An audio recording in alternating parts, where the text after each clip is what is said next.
Hello, welcome to the Utah Puck Report. I'm your host, Jay Stevens. I'm solo today, no Gary today. Gary's doing some other stuff today. But I do have a special guest, good friend of mine, Ryan Kinasewich. Well, thanks for having me. Ryan, it's good to have you on the show again. I think this is your second or third time? Third? Second time. Okay. Yeah. All right, so, I know that basically anybody that knows anything about the Utah Grizzlies has to know your name and know a little bit about you, but I don't think we know, I want to know the whole story about Ryan. I want to know, we know kind of where you came from, but tell us how you ended up in Utah, and let's just start from the beginning. Yeah. How old were you when you started playing hockey? 3. 3. Yeah. Up in Canada, there's not much else to do in the wintertime, so I would sit there and watch my older brother play, and I guess I'd just cry at the boards, and my parents were just so sick of it. They bought me gear, and they're like, okay, go ahead. Yeah. Put you at it. So how many brothers do you have? 2 brothers. I'm in the middle. You're in the middle. Yeah. Did your younger brother play hockey too? Yeah, they all played. My younger brother probably went the furthest out of both of them. He played junior B up in Edmonton. So, yeah. But he didn't go very far after that. That's as far as I made it. So I still think that's pretty far. Well, yeah. We'll bring up your men's league career after. No, we don't want to do that either. We try to act like I know what I'm talking about while we're on the show. Exactly. Okay. Yeah. All right. So you start playing when you're 3 years old. At what point do you know you're good? Pretty quickly. Yeah. I made all the AAA teams from 5 on, really. I mean, not really AAA teams at 5, but as I got older into Pee Wee and Bantam, I was always, one of the top players in the league every year. And, I got drafted into the Western Hockey League by Medicine Hat. Yep. I went in the 3rd round there. So that's when it kind of clicked. I really didn't know much about the Western Hockey League. I mean, I was 14 years old when I got drafted, so that's not really on your radar. But once that happened, it was kind of like, oh, okay, this could be something we do full time. So yeah. Yeah. So did you end up playing in Medicine Hat? Yeah, I played 2 years in Medicine Hat, and then got traded, and then played 3 years in Tri-Cities. Okay, so 5 years in the Western League. I didn't know the Medicine Hat part. I mean, I probably did because I've looked up your stats a million times. But that's way at the top of the page. Yeah. I just did the Tri-City part because you do have a lot of different teams that you played for. You had a long career. Yeah, bounced around. I only played for ECHL teams, only 2, but a lot in the American League. Yeah. Hamilton, Lake Erie, Manchester, Bridgeport. So bounced around a few teams, and then 6 years over in Europe. Yeah. Different team almost every other year. So that seems to be kind of the every player that goes over there doesn't they like Greg Lieb maybe played 9 years in Nijmegen or wherever he played, but it seems like everybody else bounces. It's like every year you've got a different contract when you're in Europe. Yeah, because, if you have a good year over there, then every other team is looking to poach you, really. So, and just by, going around through the league, you see other teams, you're like, oh, I think I want to play in this city as opposed to the city I'm in. Because you don't know much about anything when you go over there. So you're like, oh, this guy's offered me a contract. Like, that city was nice. I played for a team over there that was owned by Red Bull. Yeah. So they paid well, and they took really good care of us. It was crazy. So. That's what I've heard about that Red Bull team is that, man, that's the place to play. At least it used to be. I don't know what's going on now, but and we've had Jordan Parisi on the show, and he played there, and he told me the only thing he didn't like is that they dictated his mask, and that drove him nuts. And then because they made him wear a mask that looked like a Red Bull can. And then they were making him put advertising on his gear, which that's Europe. That's Europe. Well, when I played there, your contract was 12 months, and you had to go spend the summer over there and train. And they didn't believe in weightlifting, so you rode the bike for 3.5 hours a day. Oh, wow! It was miserable. Just sitting there, you'd show up in the morning. It was an hour on the bike, 30 minutes of abs, hour on the bike. That was your morning. You went and had lunch, come back, it was an hour 15 on the bike, 30 minutes abs, hour 15 on the bike, and you're done for the day.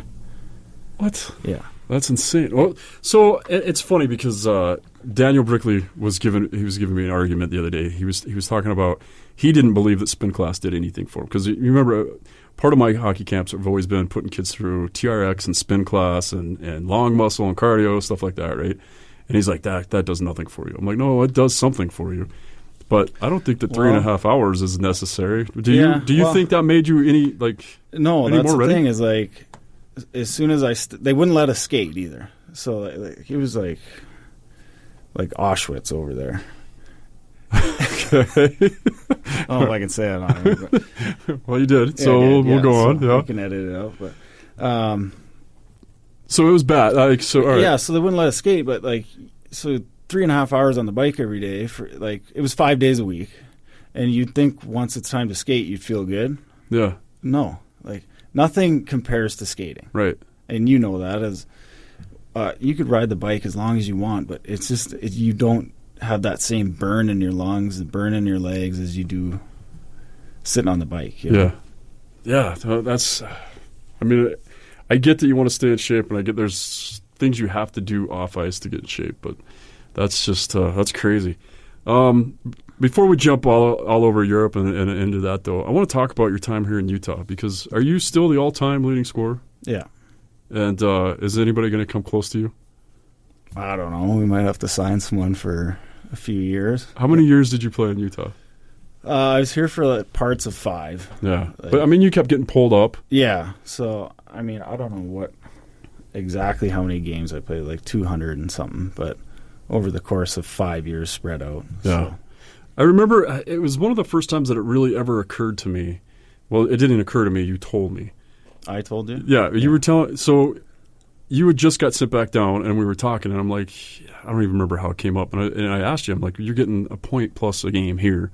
And then you got sent up there. I'm like, I think I flat out asked you, I'm like, hey, did you score while you're up? And you're like, no, they keep putting me on the fourth line, or, you don't get any goals if you're not on power play or not on guys that can score. You're a scoring guy, and for some reason they still put you on the fourth line. Yeah, I remember my last year here, I got called up to Hamilton, and I was leading the league in scoring in the ECHL. And I went up for 5 games, and I didn't even have a centerman as a line mate. I just had a right winger who was the fighter. Yeah. And they called me in, and they're like, well, you haven't been producing, so we're going to send you down. I was like, well, thanks for the opportunity. Yeah. It's not even. It was, it was. Sometimes I'd get I went to Bridgeport that same year, and they played me top line minutes, and I had 4 points in 5 games. But they sent me down because of the Olympic break. All the guys from the NHL coming down, so that was just bad timing. Right. But, yeah.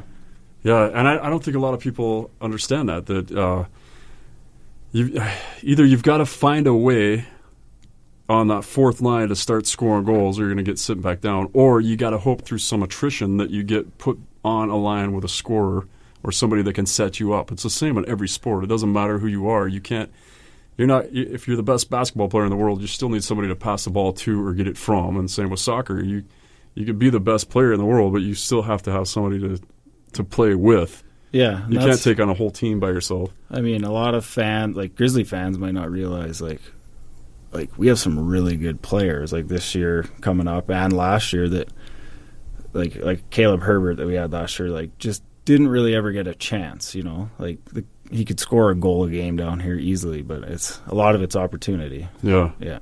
That kid's name keeps coming up, and I want to talk to you more about that when we get. I want to talk more about the Grizzlies, but so tell me, during your 5-year career here, your 200+ games, are there memories that stand out? What's probably my most fond memory was the year we went to the Western Conference Finals. It was just there was a buzz around the city. I thought more than usual, and it was just we had such a good group of guys, and just young guys, old guys, and it was just fun, just going to the rink every day and competing and battling, and it's the weather was 90 degrees, and that was a really fun time for me. That's one that I can think of. Yeah, it's fun because you play in a big building. The Grizzlies playing in the East Center. That's a big building for the ECHL. Yeah, for the ECHL for AA. So a lot of times, if you go to a Wednesday night game and you look around and there's a few thousand people in the stands. It still feels really empty, but there's still a few thousand people in the stands. But the one good thing about Utah is they do, like when you get into playoffs, you get a lot of, I'm not even going to say bandwagon fans. I'm going to say fans that haven't been able to come out for other games, and now they're going to make the effort to come to these games because they're playoffs. There's more at stake. They're higher intensity, and we really do have a good fan base here. We do have, I mean, we have enough now to have a podcast at least, and we're covering hockey now, and hockey grows. There's a good fan base. So when the Eagles would win the championships, that was sold out. When the Grizzlies first came here and they won the championship, that building was sold out too. Yeah. And so that's got to be a lot of fun to play in. Oh, absolutely. I remember my last year they did a $5 seat night. So any seat in the house was $5, and it was 10,200, whatever it. Yeah.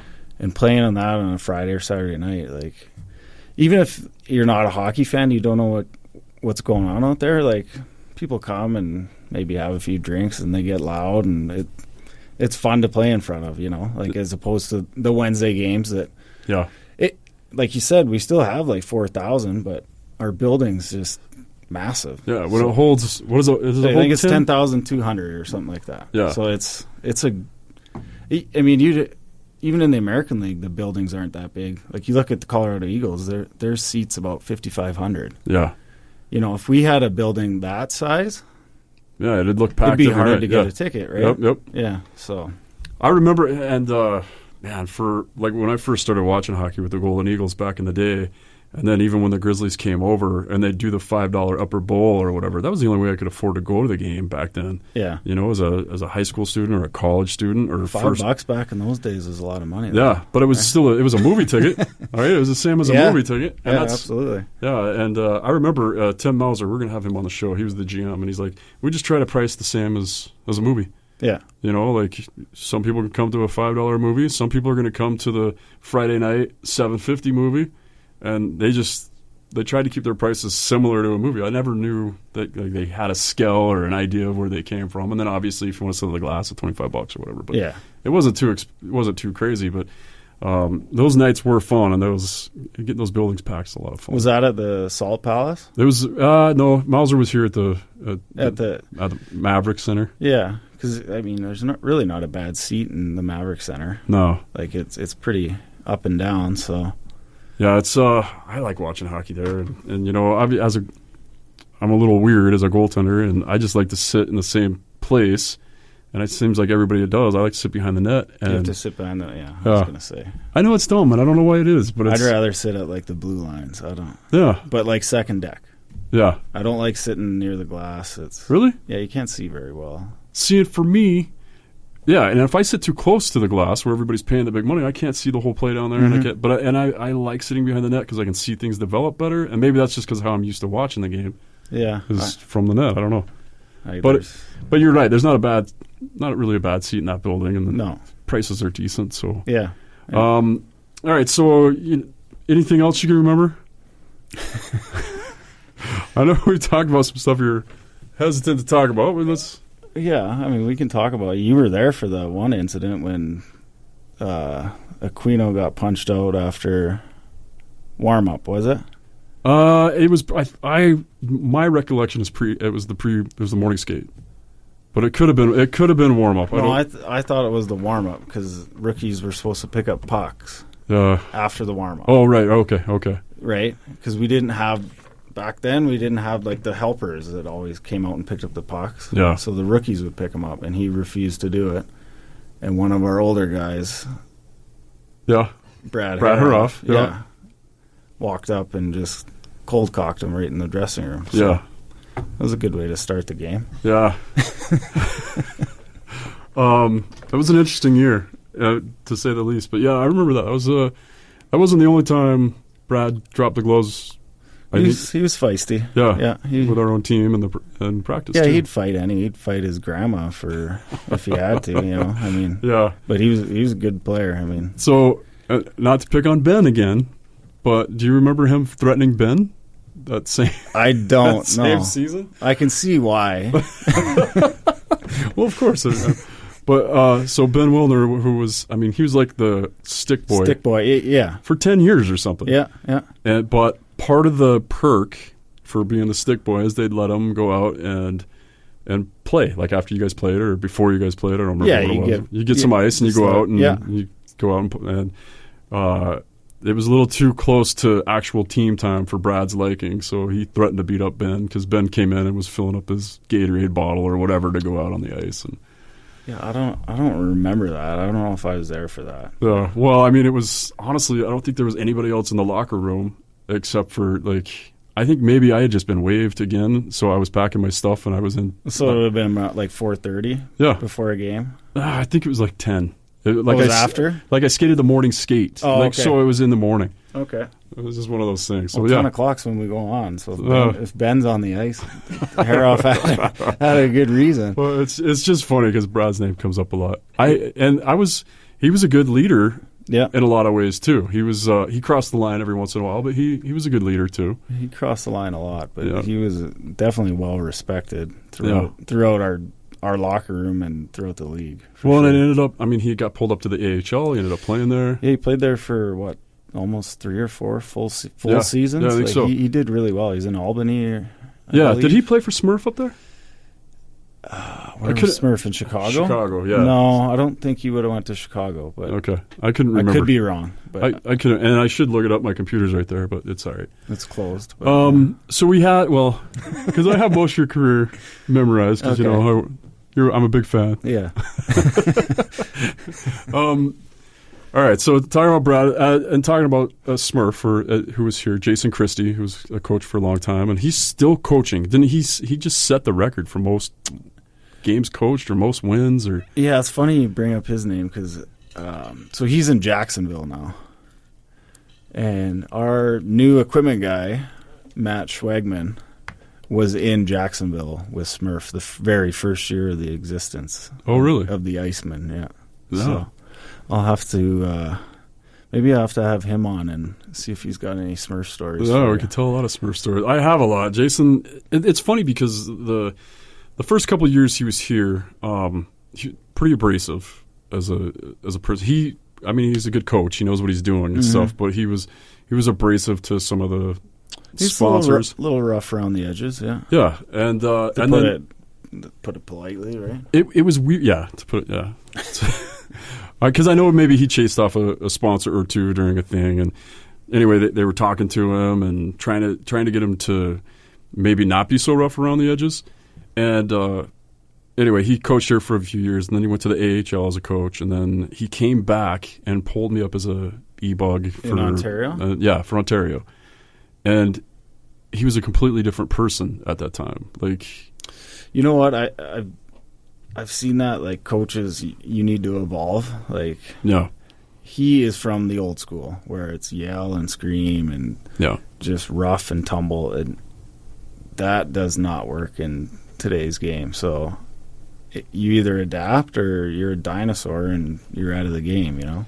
So now that you're coaching, and now, for those that don't know, you're the assistant coach for the Utah Grizzlies, and this is your second season? Second full season, yeah. Okay. Third year with them, but are you growing and adapting? Are you learning a lot as a coach as you go? Yeah, you learn something new every day. I mean, a lot on the business side of it. Yeah. Because, I mean, hockey it's something you know and you should know, but you get, especially with this generation of kids, like, you get questioned a lot more, and you need to be on your toes and you need to have the right answer for them now, and that's what they expect. Because with this era, like, if you want an answer, you go on your phone, and look it up. Like, these kids they demand it now, you know. So you need to be sharp. And so they question you on what, like on a tactic or on a drill? Yeah, sometimes tactics, sometimes drills. They'll question, like, a lot of them will question it, and you need to justify why we're doing it. And like, it's back when I played, if you did that, you'd just be skating, or the coach would kick you off the ice or something. Like, you can't skate the guys now? Oh yeah, you can, but it just doesn't. It doesn't get through to them like it did. Okay, you know, but yeah, you just got to handle them a little differently nowadays. Man, that's interesting. We're finding that in the fire service too, and their articles keep coming out all the time about the way to deal with the new generation, as far as Because, when I came on, we call the new guys boots. And when I was a boot, I didn't get to ask questions or really wonder stuff. You didn't get to talk. No, I didn't get to talk. And I just did what I was told. And that included the most stupid. I remember cleaning all the light switches in the station and all the light fixtures in the station with alcohol preps because somebody told me to do it. I didn't question that. No, I just went and did it. I got a ladder and I cleaned all the stuff. And now I think you do get people aren't going to do that. But then it's weird to see my daughter going through school. Her whole first year, she couldn't look anybody in the eye. She couldn't initiate a conversation. She couldn't walk down the middle of a hallway. She had to walk down She's going to a bit of a different school, though. Right. Yeah, and it's military. Yeah, but they still get the initiation. Yeah, the new guy, the rookie picking up the pucks. Where it's even when I went into the Western League, it was starting to change. You weren't allowed to do rookie parties anymore, because they used to have guys dress up in a dress or whatever and go to school for the day. Or I've heard stories tying up guys naked across town and having to run to a party and find your clothes and unravel them, and that was just part of it, right? Yep. And now, that stuff is our guys had a rookie party last year, and the guys dressed up. But I was going to say, because I know that still goes on a little bit with the Grizzlies, because I've driven the bus. Yeah, well, it's with social media. I'm sure people saw it on Twitter or whatever. It was just they were just dressed up, but typically you had a theme or you were told what to wear. Yeah, and our guys last year, I don't know what they did, but it's different for sure. But I think they've taken out all the. They try to make it harmless. There's still a little bit to it, and you do it because the guys before you did it, and you're just paying your dues. Right? And you're just playing the tradition. Yeah. So how are you guys looking this season? You've got last year. You guys, I think you had a lot of weight and a lot of expectation coming from absorbing Colorado, becoming the Avalanche Farm Club, and they had gone back-to-back championships. Yeah. What did you guys learn in the playoffs this year, and what are you doing this year to what kind of players are you looking for to fill that void? I think last year we had almost too much skill. We just didn't have enough just hard-nosed guys that get it done in the playoffs. When you look at NHL playoff series, AHL, there's usually a hero is not Connor McDavid or Sidney Crosby. It's someone that's down in the third or fourth line, right? Justin Williams or somebody that's just a grinder, and that's their time of year to shine. And so I think in recruiting this year, we obviously we're going to have a lot of skill again, but we've went out and tried to get a lot of character guys that are going to, in those big one-goal games that they're going to show up for us, So, where do you go to find that? Back in the day, and you can correct me if I'm wrong, this is just what I've overheard. I've never built an ECHL team, but I remember there kind of used to be a pattern of you get 4 or 5 college guys, then you look for your skill guys out of the queue, and then you go get some Western League guys to throw bodies. Obviously, but you're from the Western League, and you were the skill guy. You were the points guy. But and then the best analogy was that it takes a lot of talent to build a house. You need an electrician, a plumber, and all kinds, a framer, right? Yeah. You can't just, like you said, maybe you had too much skill last year. So where do you look for this?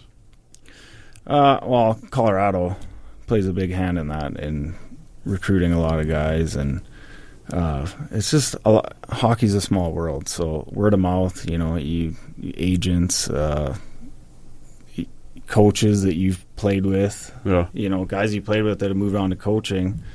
Okay, well, he's at this university now, or so you have references. You can call these guys and get kind of a background on who you're looking at. And you guys watch a ton of tape. And we had a video system last year that you could plug in a guy's name and it would bring up all his goals, all his shots for the year, so you can see what kind of skill he has, or how he skated, how he moved the puck, and stuff like that. So that's cool. Yeah, it's funny because a lot of people don't think about that part of it because you're a pro team. You don't have to, but a lot of times you do have to actually recruit. You got to sell. If you've got a guy like Caleb Herbert, let's say he's not signed with the Avalanche, but you want him. so does every other team in the league. Mm-hmm. So how do you sell a guy? Like, when you bring him into Utah, what are your selling points? I mean, our facilities are, you've been in there, they're top notch. We don't bus a lot of places, which is nice. Yeah. That's huge. I mean, we were just talking about a lot of 18-hour bus trips back in the day. Yeah. So we fly everywhere, and those two are big selling points. And obviously having Colorado, with how involved they are, it's an easy sell to get a lot of guys to come here, and just because they care. And they show they care, and having their development guys here, having their goalie coach. There's always somebody in here throughout the course of the year. Whereas like when I played with the Islanders, nobody was ever in. You never saw. Maybe at the start of the year you saw one guy, and he'd come in and work with the two guys they had here. Yeah. Now it's like these guys come in and they create a culture that everyone's under the the Avalanche umbrella. So no, that's pretty cool. It's good to have. That's so rare because and we've talked about this a little bit, and I've talked about it with Tim Branham, is that we're coming up on my 20th year with doing the emergency backup. If I get one game this year, that'll be 20 straight years that I've done at least one game for the Grizzlies. So I've been able to see stuff from the AHL, which is cool, because when the team was with the AHL, there was a year that we had 2 first-round goalies. Yeah. Jason Bakashwa and Mike Smith. Mm-hmm. And then they had a third goalie that was a high draft pick too, and I'm forgetting his name all of a sudden. He ended up playing for the Predators. Ellis. Matt Ellis? No. Not Matt. I'm forgetting his name all of a sudden. Anyway, so Ellis it's because we have so many Ellises in the fire department, all I can think of are the fire ones. But Ellis was playing here, and so all during the season, those guys are going up and back and forth to Dallas, as it was Dallas at the time, and they sent us their goalie coach, and it was crazy, just because I would still go in there and e-bug because Mike Smith blew his groin or something, or he had a hernia. I can't remember. So Dan Ellis. There you go. Nice. Yeah. Anyway, so it was cool that the entire time I was e-bugging, there was a goalie coach here and there was a skills coach here. Yeah. And then the Grizzlies go to the East Coast League, and I think later we're still with Dallas or whatever, and you never saw anybody. And then it was so the first year they're in the East Coast, they're independent. Okay. And then they were with the Islanders for like 5 years. And then Flames. Calgary, Anaheim. Yep.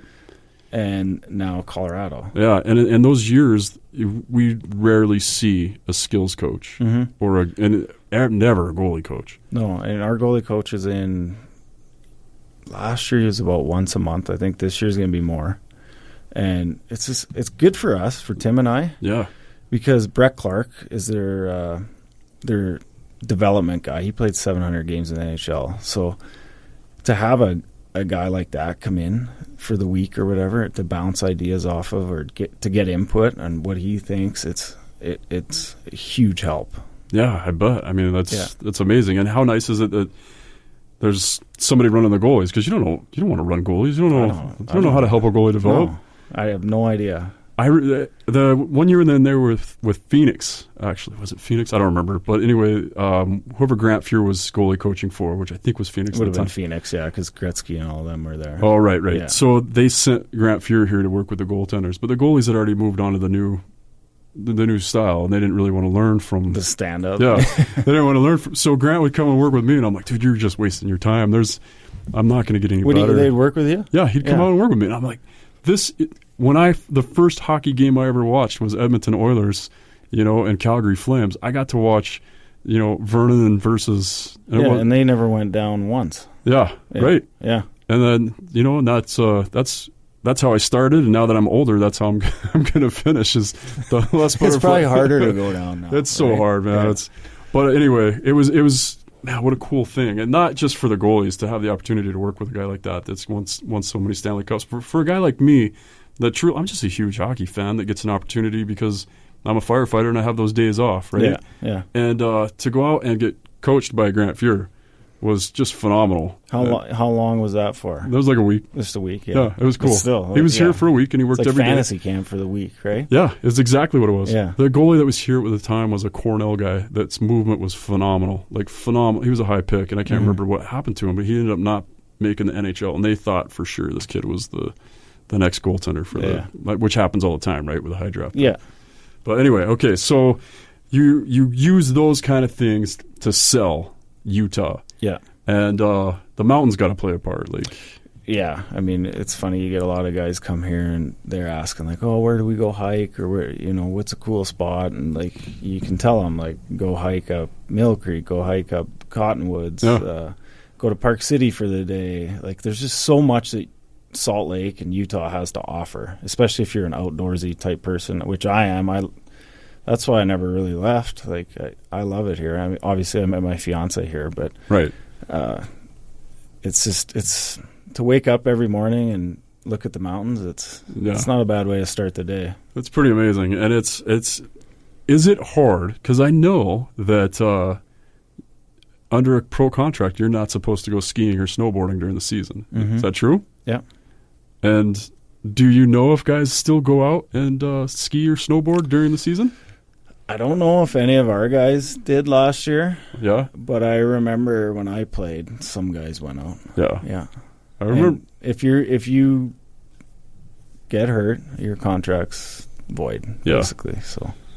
Yeah, I remember a lot of guys wanting to go up and because that's the weird part about being in there as just the local guys, because guys will be over and be like, "Hey, where's the best place to go skiing?" Or well, I never skied until my last year in Europe. I knew it was my last year, and I went to a team in France, and we were in like a little Park City type place, and they gave us free skis and a free ski pass.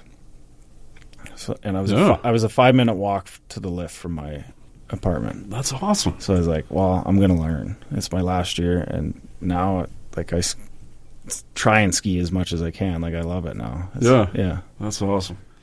All right, so when does your training camp start?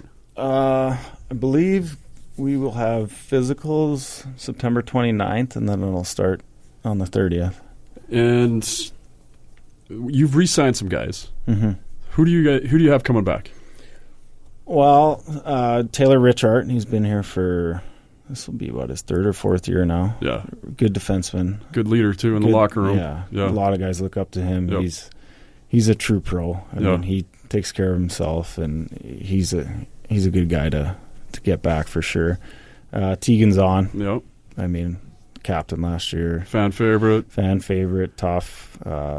It was tough because he started here, and then he went to Colorado. Yeah. And then was... Then won a couple championships. Yeah, won a couple championships. But, I mean, it was tough because everybody here loved him. Yeah. So it's great to get him back. And that's just the nature of the business, right? Yeah. I mean,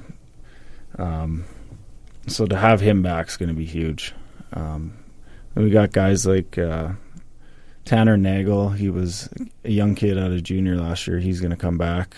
Mitch Maxwell. Yeah. He's one of my favorite guys. He's good old Alberta boy. So it's nice to have a couple Alberta boys. And then, we're going to have a lot of new faces this year. So it's going to be... How many guys are you expecting from the Avalanche? From the Eagles? Yeah. Probably upwards of 10, maybe. 8 to 10 guys. You never know. I mean, hockey, things can change real quick where guys could have injuries, but we should have quite a few guys filter down from the Eagles. So yeah, and that's a strong program, and the Avalanche have made a lot of strides. Mm-hmm. And all 3 teams are, I think, poised to have a pretty good year this year. So. Yeah, well, I mean, it shows. It's crazy to me that not every NHL team puts the same effort into their entire organization. It's weird to see because it's like I said, it's just you're gonna. I don't know who's calling the shots now or who's making it this way, but you seem to have this this culture now of just everybody cares about everybody, and everybody's going to succeed, and this is going to be a winning organization from top to bottom. Yeah. And it seems like that's how every organization should be. You know what? I think some of the teams have kind of taken the MLB model under their wing a little bit. And, you know, MLB, you have prospects littered through rookie ball, A, double A, triple A. So I think that's what's kind of put the importance on our level, the ECHL level, is it's a really good developmental league now. So it pays to have these guys come down here and play 20, 25 minutes a night as opposed to sitting in the stands for 2 weeks. You know what I mean? Oh, yeah. So, I mean, teams are slowly catching on, and, I mean, we're fortunate to have one of those teams that really puts a lot of stock into the Utah Grizzlies. So yeah, and it's awesome. And, you know, it comes with a little bit of a cost because and the fans either they know this or they should know that there were times that you guys took a loss because you lost a few guys up to the main, you know, to the Eagles, and that's part of the it's just part of life of being a farm club, is that, you know, if you've got a guy out there that's scoring a goal a game or a point a game, that he's going to get a shot at the A, and that's going to cost you a point a game unless somebody else in your club steps up. Yeah, and we don't really have anywhere for us to pull from. I mean, you have the Southern Professional League. Right. You really don't know what you're going to get from there. So you're not going to pull a point a game guy out of the SP to come to the East Coast League and score a point a game. You'll be lucky to get a guy to come up and just work hard for 60 minutes and keep up. Yeah. You know, so, and that's professional sports. That's the nature of the beast for us. Is, I mean, we had a pretty bad stretch there down the stretch, but we had injuries after injury and guys called up, but we managed to get by. I mean, it was, you know, make the playoffs. We wanted to win the division, but, you know, that's what we're shooting for this year. So. Perfect. Well, we're excited for this season. I really am. I think it's great. I know the work that you and Tim have put in during the off season. I've got to be around a little bit of it, and I know it's fun to just, you know, I read stuff every day about what's going on with the Avalanche, what's going on with the Eagles, and obviously, man, it's I'm excited for it. I hope all the fans are excited for it. First game? First game will be, October, let's see. Going to the phone. 11th. October 11th. We got such a... I know. It's coming up, but, I mean, we're going to be busy. We're going off to Anaheim for the NHL rookie tournament this weekend, and then... Oh, I used to love that. Yeah, so it's nice, and that's another thing. Colorado involves us in that, and you know, they invite us to that, and it's. Do you get to help coach that at all? No, we're just kind of spectators there. But like last year, we went and just, you know, hanging out in the hall with Joe Sakic, you know, talking to him for 5 minutes. It's cool to get that experience, and you know, for them to invite us and bring us there is good, and then we'll be off to Loveland, and I think. Probably the 22nd of September. So things are starting to ramp up again here. Yeah, I'm excited. All right. Well, obviously tickets are available for the Utah Grizzlies. They got a huge building, so you can always jump on and buy tickets. Just look utahgrizzlies.com. Yeah. You guys have awesome Facebook presence now. You're doing more and more, and they're you guys are posting. I don't know if you see this, but when you sign a new player or a couple guys. I'm not a big social media guy. I know.